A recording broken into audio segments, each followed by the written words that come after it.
E aí galera, tudo bem? Começamos esse dia maravilhoso, né? Qualquer som que sair de música é por conta dos vizinhos, não tem como eu controlar isso, né? Chegar e xingar o vizinho para não atrapalhar meu vídeo.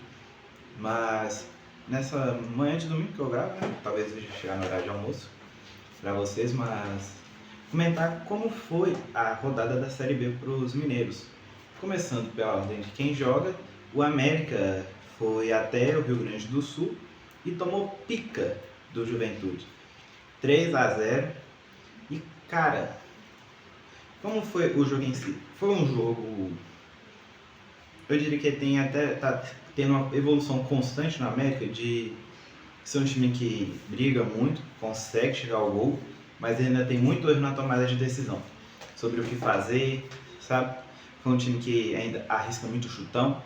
Eu gosto muito quando o jogador arrisca o chutão, mas quando você vê que essa é a única estratégia do clube, começa a parecer que a equipe é mal treinada, não treina, sabe? Os jogadores meio que não confiam na estratégia do técnico, então vai tentar no individual. E como a maioria dos jogadores do América individualmente é ruim, acaba sendo partidas ruins. Então, assim, o resumo do jogo em si, porque do América tem mais para falar fora da partida do que dentro, mas isso eu quero fazer um vídeo só, né?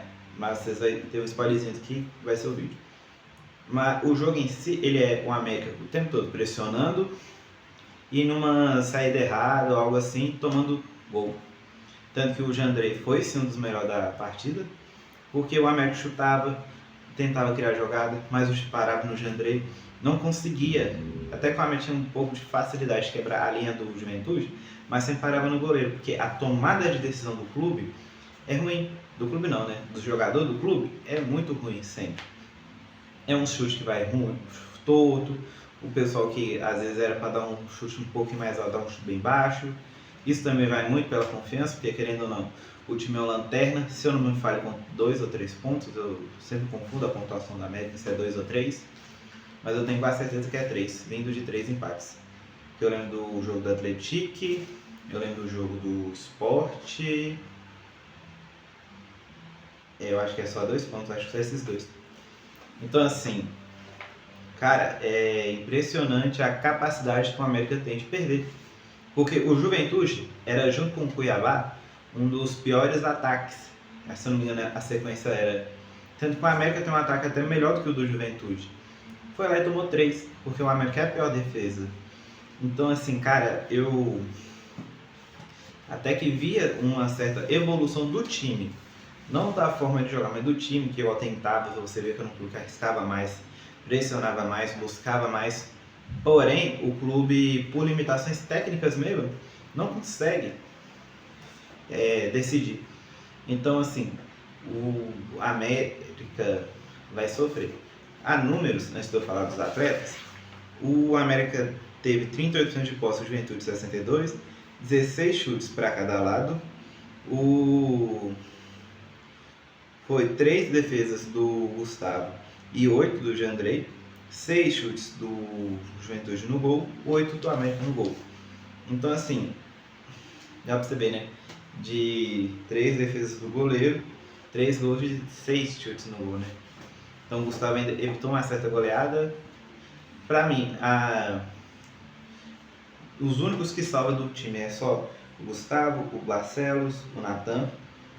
O Elizari tá voltando bem, né? E na partida o Amaral também salvou. Já vou falar os elencos, já comentei os jogadores que eu gosto. O América foi com Mastriani, Everton, Eliazares, Segovia, Amaral, Val Soares, Arthur, Rafa Barcelos, Nathan Cardoso, Alaba e Gustavo.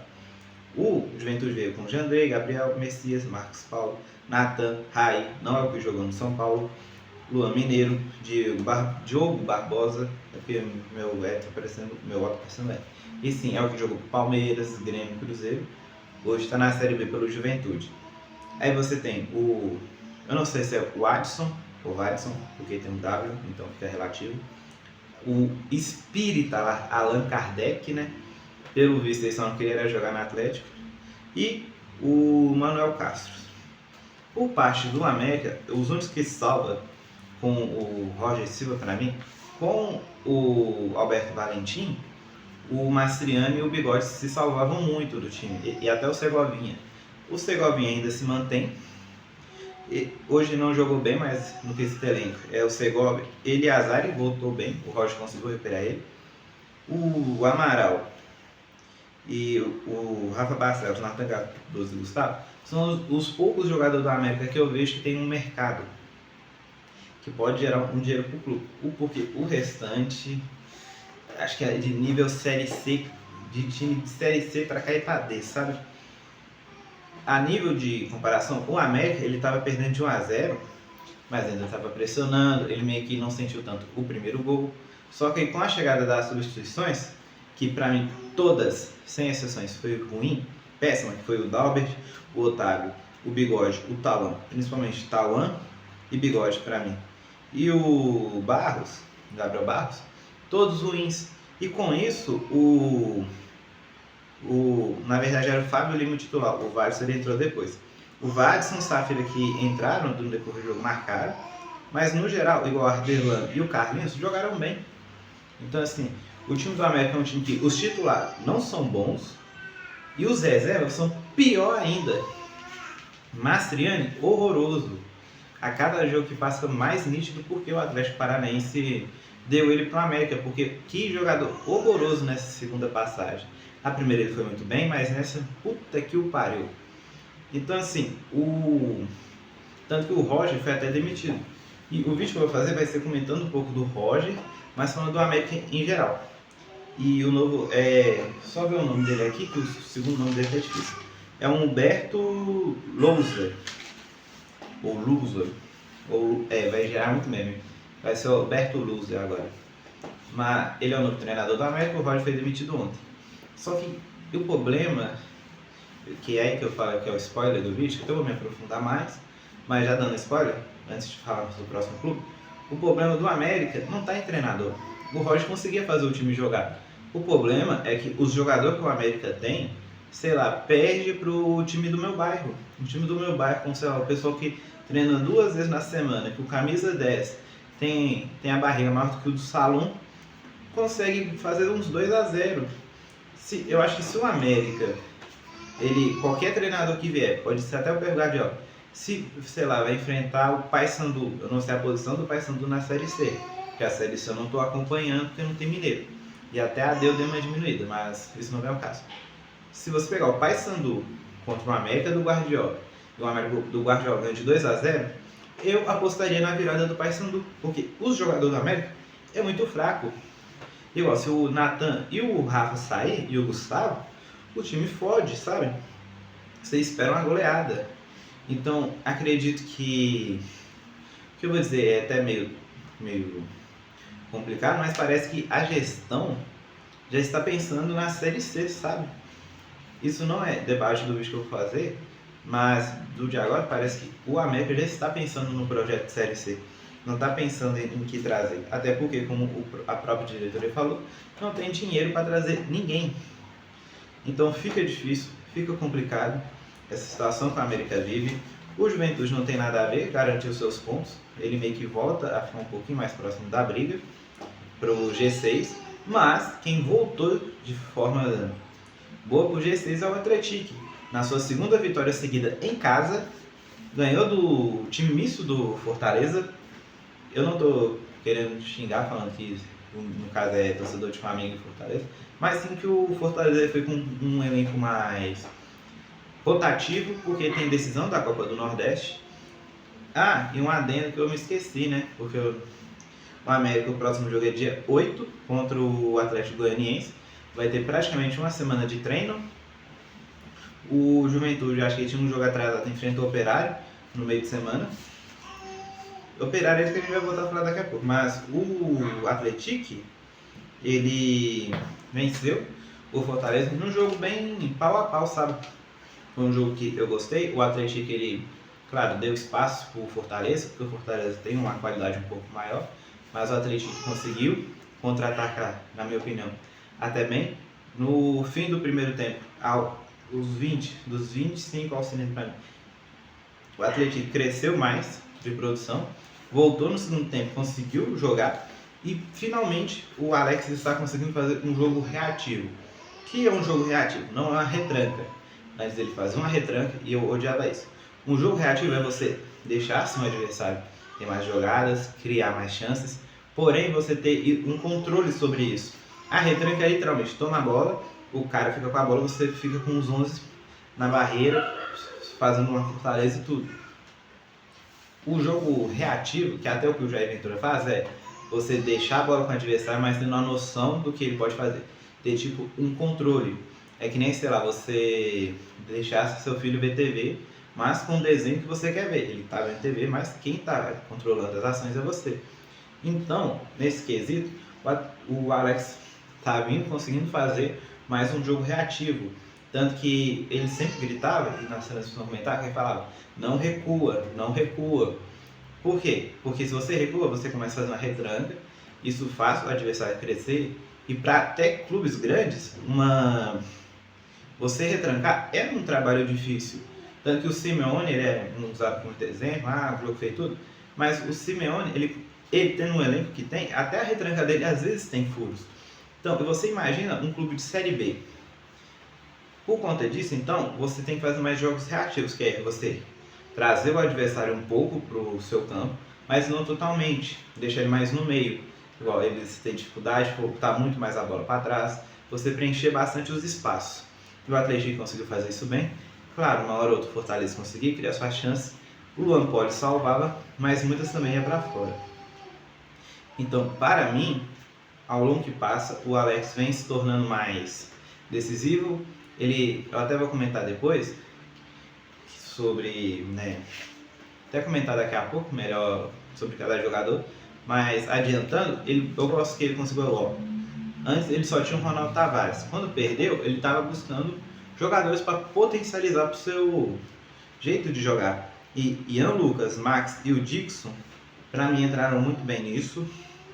E principalmente o Zeca, eu gosto porque na linha de 3 zagueiros, quando o Zeca joga, ele não joga totalmente. O Cabezas, e para mim, igual o Cabezas, ele meio que faz a cobertura do Zeca e fica meio que trocando o Zeca pelo Cabezas. Mas o Zeca ainda tem a noção que tem que voltar para ajudar na defesa. Então, esses jogadores, eu não gosto tanto do Cabezas, acho que hoje ele foi até o piorzinho, mas para a estratégia, Zeca, Cabeças, o Jonathan, Luan Poli, Ian Lucas, Max e Dixon são os 7 principais do clube. Desses, o Ian Lucas tá para receber uma sondagem do Inter e a Chape já fez sondagem ao Alex, mas já há notícias de que o Alex recusou. O que é bom porque, querendo ou não, a Chapecoense, mesmo tendo a Chapecoense não tem um elenco ruim, mas o elenco é ruim para a Série A, sabe? Não é que o elenco é ruim, mas para a competição que joga, o elenco é ruim. E ele não ir é bom porque ele já está com trabalho no Atlético. Querendo ou não, é um trabalho que você está brigando para subir. No próximo ano você vai ter meio que como pode dizer, você vai ter uma noção maior de quem pode vir, de quem não pode vir. Você vai ter um orçamento melhor, você vai ter uma pressão a menos, porque com todo respeito, se o Atlético sobe, você já espera que ele vai cair. Então é só não fazer uma campanha vexatória. Desse jeito, você meio que não tem aquilo, porque a Chapecoense, querendo ou não, ela, quando teve o acidente do avião, a Chape caiu de muito do que era, porque era um time meio que emergente, que com muito pedra no sapato, terminava sempre indo para a Sul-Americana. E hoje é um time que, sei lá, não ganha nem campeonato catarinense. Então, assim, o que o Alex fez, não só por estar no Atlético, mas acho que se tivesse qualquer outro clube brigando por acesso à Série A, o que ele fez foi certo. O Ian Lucas me preocupa porque ele, principalmente nessa estratégia de 3 zagueiros, ele é o cara das transições do Atlético. Então, ele que é, vamos dizer, o coração do clube. Não que sem ele não vai funcionar, mas vai funcionar muito pior. Já perdeu o Ronaldo, que deve voltar ano que vem. E querendo ou não, o Ian Lucas, para mim, ele potencializa muito Max e Dixon. Principalmente no outro jogo, contra o Ribeirão Preto, ficou muito nítido isso. Mas ele é o cara que potencializa, sabe? Mas voltando para falar de números antes dos atletas, Teve 46% de posse de bola para o Atlético e 54% para o Fortaleza, o que mostra que foi um jogo reativo. Que é isso? Você viu que o Fortaleza ele tinha, vamos dizer, uma posse maior, mas não tinha um controle. Não era como se igual ele estivesse meio que brincando com o Atlético, ele estava tendo dificuldades com o Atlético. Teve 13 chutes do Esquadrão contra 14 do Lion. O João Ricardo fez só uma defesa, o Poli fez 4 grandes defesas importantes e chutes no gol, 2 do Atlético, 4 do Fortaleza. E olha pra você ver, né, de 2 chutes, uma eficiência de 50%, porque de 2 chutes, 1 na defesa e 1 gol. O que me incomoda só um pouco do jeito do Alex é só a questão do ataque, que como ele joga um pouco mais recuado, querendo ou não, você cria poucas chances. E você criar poucas chances me preocupa um pouco, mas é uma questão mais minha. Mas enquanto estiver funcionando a estratégia, né, temos que levar. E quem protagonizou a vitória do Esquadrão? Veio o goleiro Lampoli, a defesa com Zeca e Jonathan Beleze, o meio defensivo veio com Diogo Batista, João Miguel, Cabezes, Marcelo Henrique, o meia e o ataque com Ian Lucas, Max e o Dixon Vera. No decorrer do jogo entrou o Lucas Assis, o Bruninho Jota, que para mim não, eles caiu o rendimento, mas não ao nível de você falar que o clube piorou. No caso ele deu uma piorada porque os 3 para mim estavam muito bem, que é o Dixon, o Max e o Ian, mas não é aquele piorar igual é o caso do América, que com as questões do Juventude deu taca neles, e no caso do Atlético não, o time só caiu o nível, caiu de 1,8 para 6, sabe? Já o Fortaleza veio com Miritédio, Vitinho, Wellington, Fuentes, Rodrigues Santos, o Sacha, não o do Red Bull Bragantino, Rodriguinho, não que jogou no Cruzeiro, Cauã Rocha, Luan Freitas, Brits e o João Ricardo, que já jogou pelo América há muito tempo. E o Zezé veio o Crispim, o Pochettino, o Lucas Coque, o Lucas Pryon, o Mailton e o Luiz Fernando. Mas por parte... teve também o Alexandre e o Felipe Vieira entrando, mas ele jogou só os acréscimos, então eu nem considero muito a participação dele. Mas acredito que, do jeito que está indo, o Atlético tem boa chance sim de subir para pelo menos brigar. Como eu falei, eu acho que subir seria ruim, porque como caiu para a segunda do Mineiro, acredito que vai ficar complicado para o clube disputar as 2 competições. Mas o lado positivo de ter caído no Mineiro, olhando o copo meio cheio, é que você consegue fazer uma margem grande no primeiro turno da Série B ano que vem, porque o seu jogador vai chegar descansado. A Série B, se não começa em fevereiro, você meio que vai ter 1 mês de pré-treino, porque você não tem os jogos do Mineiro. Igual, hoje tem jogo do Mineiro, enquanto eu estava escrevendo as coisas para fazer os vídeos, estava vendo do Ipatinga, que vai ser um tema do vídeo aqui. Acho que vai ser a primeira vez que eu vou fazer vídeo comentando de um clube do interior, sem ser os da Série D, sem ser de jogo, comentando só sobre o clube. Então assim, se você começa agora, igual você fez uma gordura boa no primeiro turno, vamos você é segundo, e para você cair por 7º lugar, sei lá, o time tem que ganhar 3 seguidas, sabe? Então o Atlético buscar isso, acho que vai ser importante para o ano que vem tentar subir. Acho que nesse ano tem que pelo menos competir, mas eu não coloco a obrigatoriedade de subir. No mais é isso, né? Vamos ver, igual, sobre a América, vai ter um vídeo só separado. Nesse daqui eu vou até deixar o link depois que eu vou postar os vídeos muito junto. E no mais é isso, nos vemos nos próximos jogos. Do América é dia 8 e o do Atlético, que é dia 7 contra o Operário. E para quem ficou curioso, quer ver o jogo do Fortaleza na Copa do Nordeste, é dia 2 às 9 horas da noite. No mais é isso, um abraço. Se você quiser ver minha opinião sobre os outros mineiros, que é Cruzeiro e Atlético, é só acompanhar o canal. Até a próxima.